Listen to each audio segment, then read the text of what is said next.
Oi, agora eu vou falar do segundo caso. Como eu falei, a minha filha tinha acabado de completar 4 anos de idade e o genitor, que ainda tinha acesso às crianças, ele ia buscar as crianças na escola, quando elas terminavam, sempre nas sextas-feiras, e no domingo ele devolvia. Só que aí começou a haver mudanças, né? Eu notei que houve mudança no comportamento da minha pequena.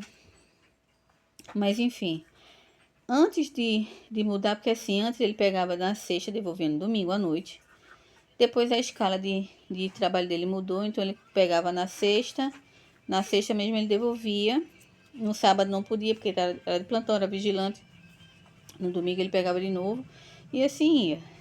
Nesse dia em questão, ele sempre pegava a pequena na creche às 5. E em seguida, que era tudo junto, né? A creche e a escola, ele pegava os maiores na escola, já com a pequena. Nesse dia em questão, eu estava de plantão, que eu trabalhava em um hospital.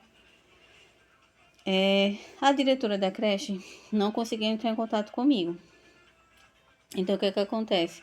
Ele foi buscar ela mais cedo, umas 2 e pouca da tarde, por aí. Por volta desse horário. Ou era 1 e pouco, alguma coisa assim. A diretora da creche estranhou, porque era sempre o correto era ele buscar no término das aulas dela, que era às 5, né? A diretora ligou para mim, não conseguiu, não teve êxito, então ela ligou para minha mais velha. E a minha mais velha falou assim: não, tudo bem, hoje realmente é o dia dele pegar as crianças. Aí a diretora, mesmo com aquele aperto no coração, né? E ela nem sabia, porque ninguém sabia lá da creche.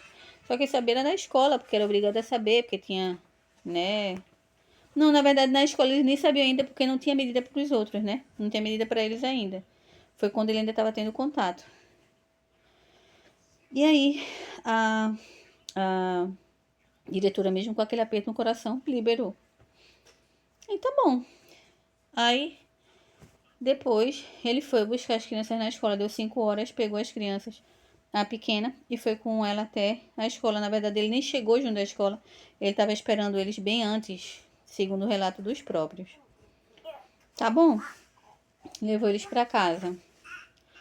Chegou lá, né, teve todo aquele processo, ficou lá o dia todo. Já levou as crianças, era 9 horas da noite. Nenhum deles tinha tomado banho ainda. Então, peguei eles, deixou na casa da minha avó materna, que era a ponte, né? Como eu falei. Minha avó, meu irmão, minha tia. Deixou lá. Eu peguei as crianças e fui para casa.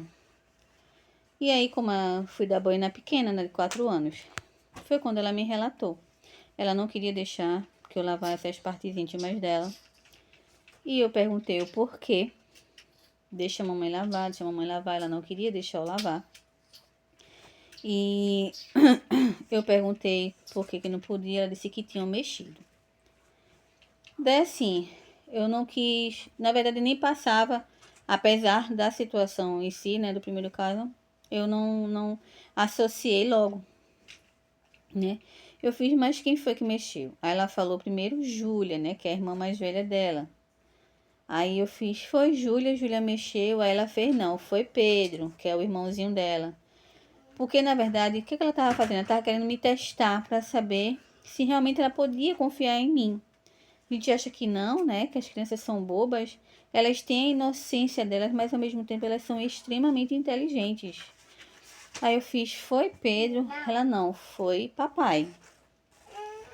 Aí eu fiz, foi papai? Ela confirmou. Ela repetiu 4 vezes, foi papai. Eu fiz, mas é porque deve estar assadinha, né? Tem que botar pomadinha. Na hora que o papai foi dar banho, eu até falei assim. Ela fez, não, papai não deu banho em mim. Foi papai que mexeu e doeu.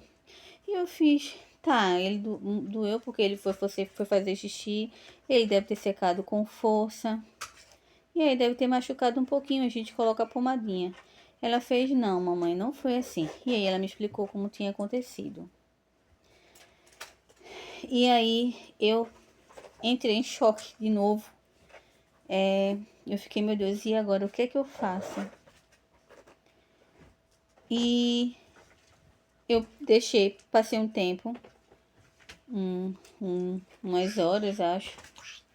E 1 hora mais ou menos, cheguei para ela e perguntei para ela de novo, olha, como foi que aconteceu? E ela me explicou exatamente do mesmo jeito que ela falou a primeira vez. Depois a minha mais velha foi, perguntou, conversando com ela. Ela estava assistindo TV, começou a conversar com ela. Ela explicou do mesmo jeito, umas 4 vezes, eu acho. E aí eu fiz, meu Deus, então. Liguei pro Disque 100 para pedir orientação. E, enfim, o Disque 100 foi, eu expliquei o que ela tinha me relatado. Eu fiz, eu não sei o que fazer. Porque assim, a gente fica naquela coisa, será que isso realmente aconteceu? Porque é tão absurdo. Porque, tipo assim, já foi um absurdo ele ter feito isso com a minha primeira, que tinha 12 anos na época. Mas com a menina de 4 anos. Mas como eu falei também, predadores, eles não escolhem suas vítimas, né? Eles não têm preferência. Tá vulnerável, ele quer. Enfim, e aí foi quando o Disque 100 foi, formulou a denúncia e pediu para eu levar ela na delegacia, para a delegacia me encaminhar para o SAVES. Tudo do mesmo jeito como foi com a primeira. Assim eu fiz. Fui na delegacia, concluí a denúncia. Daí já me deram a medida, que não foi cedida por um menino, como eu tinha falado antes, né? Porque ele não se encaixava na Lei Maria da Penha, porque crime sexual se encaixa na Lei Maria da Penha. E por ele ser menino, que é um absurdo, né? Ele não entra nessa. Encaminhou ela para o SAVES, levei ela no SAVES, fizeram o exame, a mesma coisa, a mesma psicóloga e a mesma atitude, ela insinuando que estava sendo inventado essa história. Aí me fala, como que uma criatura dessa se forma em psicologia? Não seria muito mais fácil se ela trabalhasse de psicologia num presídio? Porque ela ia fazer os coitados lá pensar que eles realmente são vítimas, que eles são coitados. Ela ia ter o dia dela ganho, né? Ia estar com a vida ganha. Ia estar do lado que ela gosta de estar. Mas enfim. E a mesma coisa, gente. O mesmo processo do primeiro caso. Não houve apoio do Ministério Público, não houve apoio do Tribunal de Justiça, não houve apoio de psicólogos, não houve apoio de nada. Com o tempo, né, com o caminhar, né, do processo, de um acompanhamento mais do que superficial no CREAS, eu descobri sem querer, né, que a psicóloga falou, que o Wellington, ele estava participando de um grupo, tadinho dele, participando de um grupo de apoio a homens que agridem mulheres. Nossa! É tipo Alcoólicos Anônimos? Ou um grupo de pessoas que está tentando sair das drogas? Como é isso? É tratado agora como doença? Não é opção da pessoa, não é escolha dele abusar de crianças. É uma doença, ele não consegue lutar contra. Meu Deus, coitado, né? Então, enquanto ele estava participando desses grupos, nada, absolutamente nada, era oferecido em prol das vítimas. Então, eu vou encerrar aqui esse vídeo, esse relato. É um relato por cima, mas eu acho que deu para vocês entenderem como funcionam as coisas. Ele está solto, tentando a guarda dos filhos, fingindo que é inocente, pregando aos 4 cantos do mundo que é inocente. Vai ter um oitivo agora da minha pequena em setembro. Ainda não foi divulgado o lugar que a gente vai, mas enfim. Ele tá solto, pagando advogado. Depositam um valor, acho que de 300, 500 reais a cada 4 meses numa conta porque ele está guardando dinheiro para pagar advogados. O que me deixou mais irritada de tudo foi que foi uma juíza, que eu não tenho o nome dela aqui agora, né? Porque está no PDF que eu recebi, que foi da condenação dele, mas porque senão eu falaria aqui para vocês. Uma juíza que achou que ele não precisava ser preso, que ele poderia cumprir em liberdade, já que ele respondeu todo o processo em liberdade. O que é que tem se ele respondeu o processo em liberdade? Ele não pode continuar em liberdade? Abusar de outras crianças, né? Ter essa oportunidade. Quantas crianças mais ele vai ter que abusar para essa juíza, outros juízes entenderem que homens, que pessoas como essas não devem estar livres? Não devem. Lutem, gente. Eu não tenho dinheiro para pagar advogado. Não tenho dinheiro. Estou dependendo da Defensoria Pública de Santa Catarina, que é mais lenta do que uma tartaruga. Até aqui eu não tive a posição da advogada que foi designada para mim ajudar em relação a isso. Não tive nada, nada, né? Engraçado que, como eu falei, as coisas para eles correm, é rapidinho. É rápido mesmo. Mas para quem é vítima ou a família da vítima que tenta correr atrás de uma justiça, sabe? Nada acontece. Quem puder pagar um advogado, eu espero que essas coisas elas cessem, né? Que venham a ter leis realmente severas no nosso país. Sempre vai ter um idiota, desculpa dizer, mas sempre vai ter um idiota ou outro que vai dizer assim: não podemos ter leis tão severas, porque vai ter muita gente presa inocente. Então a gente pode buscar dados. Tá preocupado com tanto inocente? Inocentes são as crianças que estão sendo abusadas, tendo sua infância roubada por causa de um vagabundo, de um tarado, de um predador sexual que não tem respeito por nada e nem ninguém, e ainda debocha da sua cara, porque sabe que vai ficar impune. Que é isso que acontece, eles ficam impunes, tá? Eles são presos, logo são soltos, então ficam logo em liberdade, é condenado para ficar em liberdade, para ter acesso a outras crianças. Ninguém sabe o que ele fez. Ele não vai estar com a placa escrita: abusei de tantas crianças, abusei de uma criança. Não importa, ele não vai ter nada lá. Então, para todos os efeitos, ele vai continuar com aquela máscara que ele usa, né? E vai continuar abusando qualquer criança que ele vê vulnerável. Então, se você tiver advogado, pague advogado. Não espere para a defensoria, não ache que a Tribunal de Justiça vai fazer alguma coisa, que o Ministério vai fazer alguma coisa, que vai ter CRAS, não vai ter nada. É só você correr atrás dos seus direitos. Porque se depender do que é público, você não tem direito a nada. Absolutamente nada. Assistência nenhuma. Foi o que aconteceu com a gente. Foi um descaso total. Um desdém total. Eu não sei se é porque eu não sou natural de Santa Catarina, né? Porque tem essa questão também, pode ser que seja isso. Ela não é natural daqui, então vamos deixar ela se virar. Ninguém mandou ela vir pra cá, entendeu? Enfim, não sei se é por isso, mas eu vejo o tempo passando. Eu tô vendo que na segunda audiência que tiver, na primeira audiência que tiver do segundo caso, também não vai dar em nada. E só Deus sabe quando vai acontecer.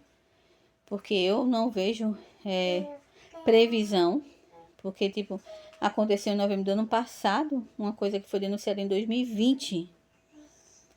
Então, eu não vejo previsão para que aconteça outra audiência, nem tão cedo. Enquanto isso, ele tá aí, ó, debochando da minha cara, pagando advogados, tá? Pra ficar aí impune, que é o que tá acontecendo.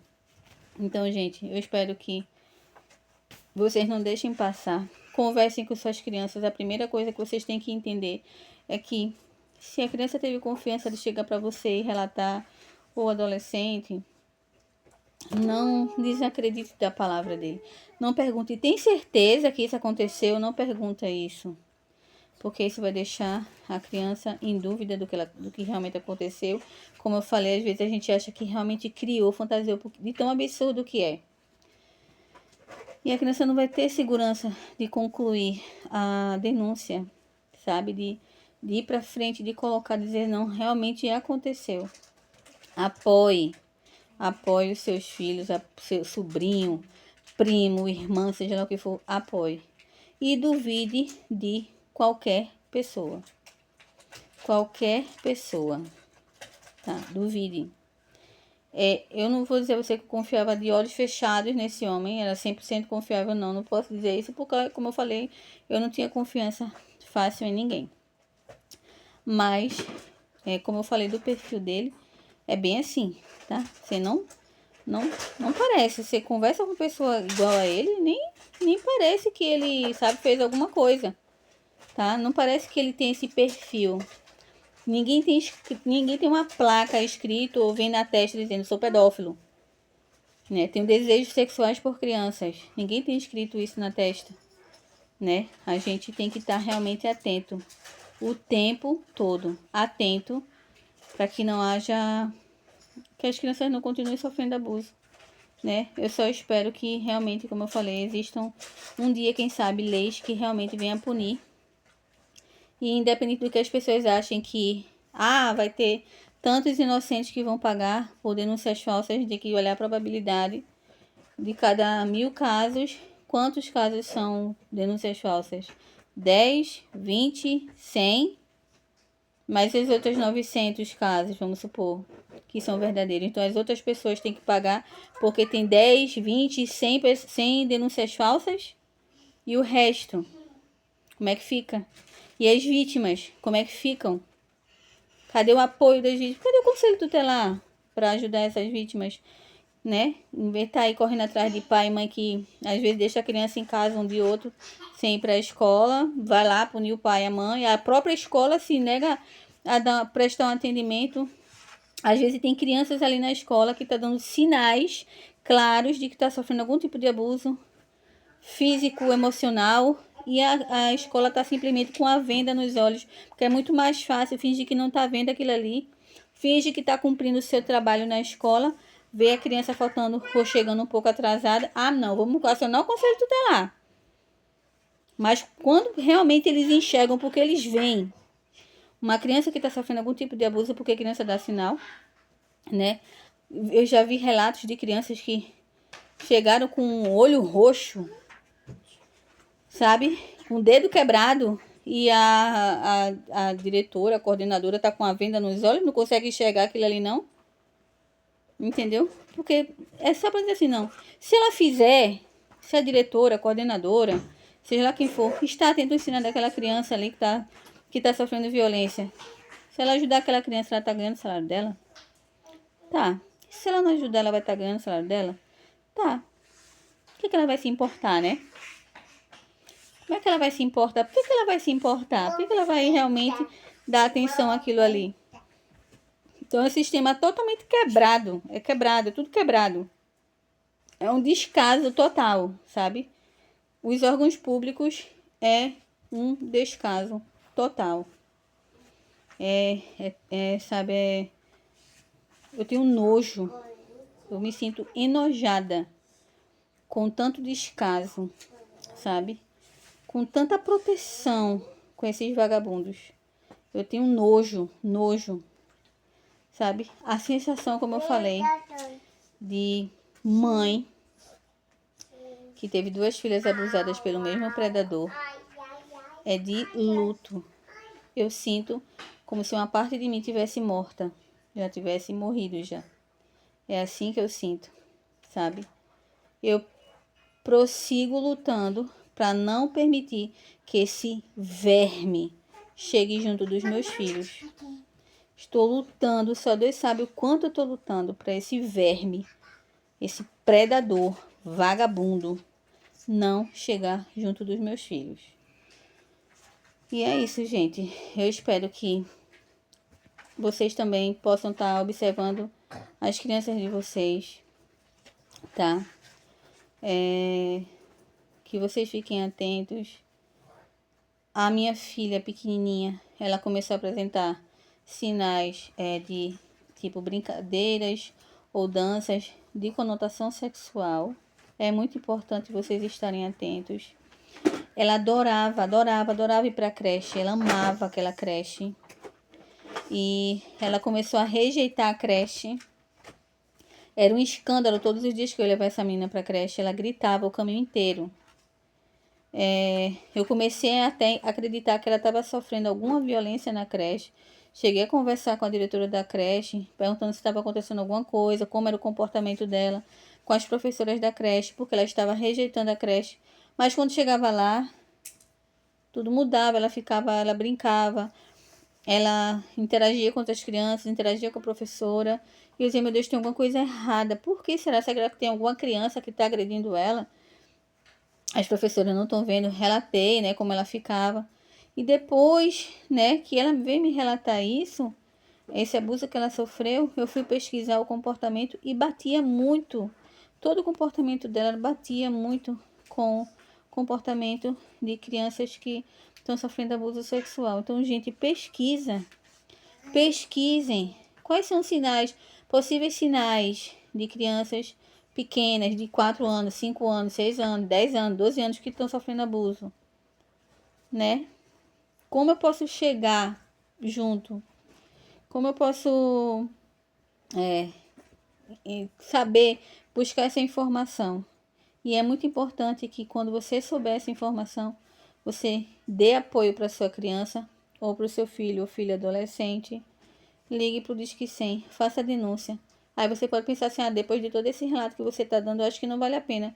Mas ainda assim, é muito mais, como é que eu posso dizer, fácil você buscar essa via.